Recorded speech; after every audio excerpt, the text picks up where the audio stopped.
Bonjour à tous, aujourd'hui je vous emmène au cœur du 6e arrondissement de Paris. Nous allons dans l'atelier de Manuela Paul Cavalier. Elle est créatrice de reflets d'or. On ne dit pas d'horreur, mais créatrice. Et vous allez comprendre pourquoi. Elle m'accueille dans son petit atelier situé au fond de cette cour. Vous me suivez ?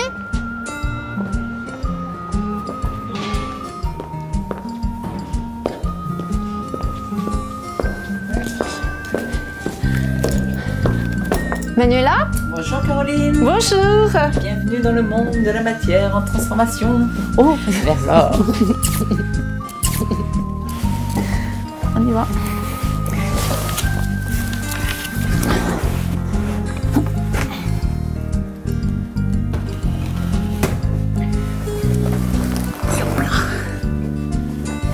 Qu'est-ce que tu vas faire?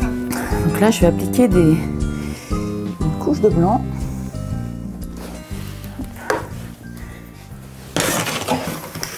Donc ce blanc va te servir de base?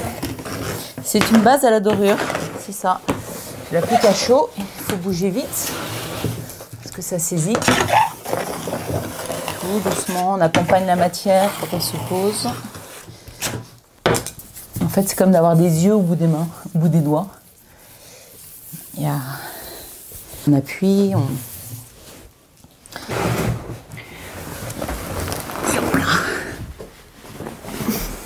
Pourquoi est-ce que tu as choisi le blanc de Meudon comme base?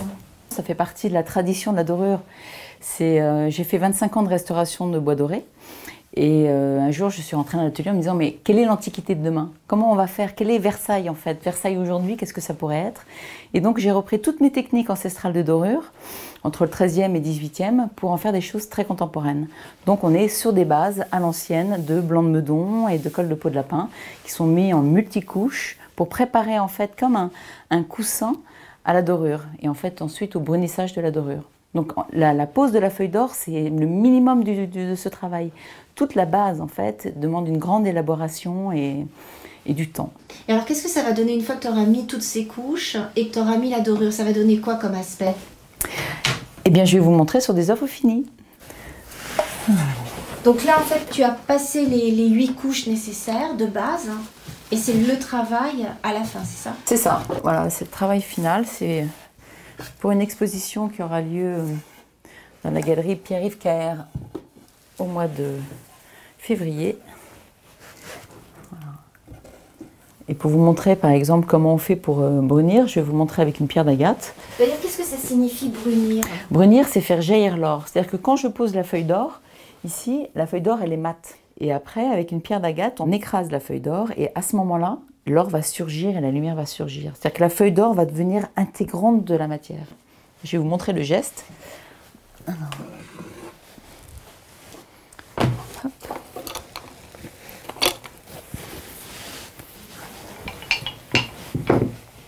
Donc ça, c'est des pierres d'agate. Et pourquoi une pierre d'agate, elle est plus solide? Il y a quelque chose de particulier?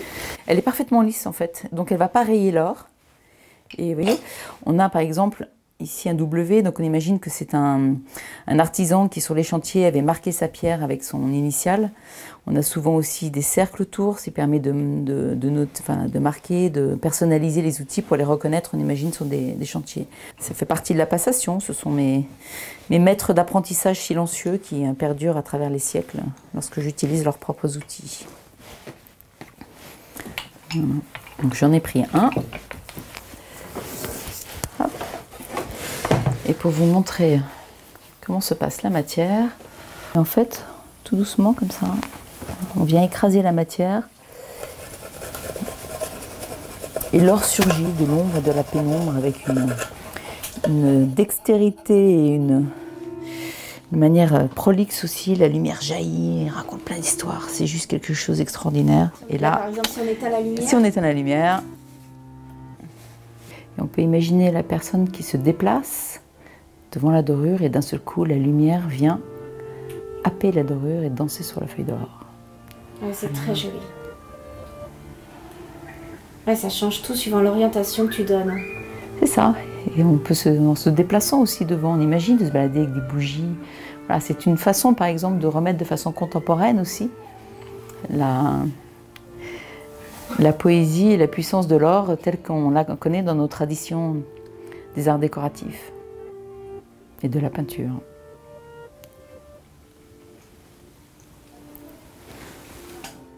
Voilà, ça c'est mon nuancier de couleur d'or.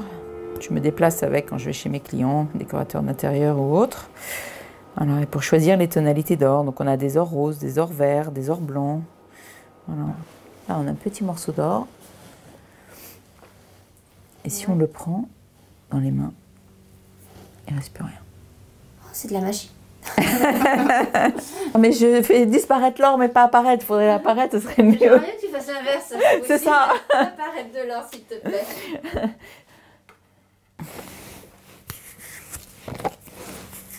Qu'est-ce que tu fais là? Là, je fais en sorte que la feuille d'or adhère sur ma palette.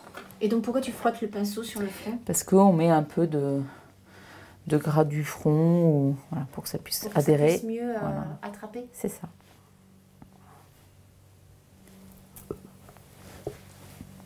J'avais rencontré des personnes qui travaillaient avec le bambou et ils me disaient que le bambou, on ne pouvait pas le dorer, c'était impossible. De même que la marqueterie de paille dorée, de même que d'autres matières. Et en fait, j'ai trouvé comment faire pour appliquer des feuilles d'or sur ces matières. Donc c'est de l'innovation avec des techniques ancestrales, avec tout voilà, une alchimie de matière. C'est comme une personnalité, la matière. C'est pas quelque chose de statique, c'est quelque chose de très vivant, de très vibrant. Donc à chaque fois, on danse la valse ensemble. Oui. Voilà. Voilà, ça c'est différentes façons de travailler la matière aussi, avec les reflets. Un bambou. Voilà mes petits fourrés, c'est joli aussi. C'est de la lave dorée, c'est joli aussi.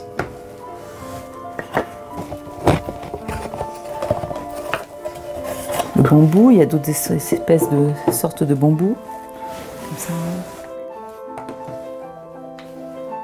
Et là, Manuela, c'est toutes les possibilités qu'il y a de matière, en fait. C'est une partie des possibilités. Il y a une infinie de possibilités. Tout est fait sur mesure, suivant les univers, suivant les supports, suivant les couleurs d'or, suivant les intensités qu'on veut mettre. Donc c'est une partie des choses que je peux faire.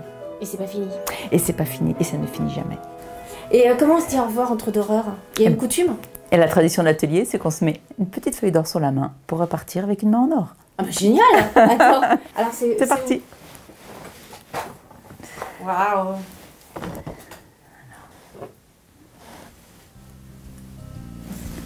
Et tout voilà, une main dorée, c'est la signature de l'atelier. Merci beaucoup pour ton accueil. Merci à toi. À très bientôt. Et bien voilà, c'est terminé pour aujourd'hui. Alors pour connaître tous les secrets de Manuela, eh bien rendez-vous dans le numéro de décembre d'Antiquité Brocante. Nous, on se retrouve le mois prochain. En attendant, eh bien je vous embrasse très fort et à très très vite. Ciao à tous!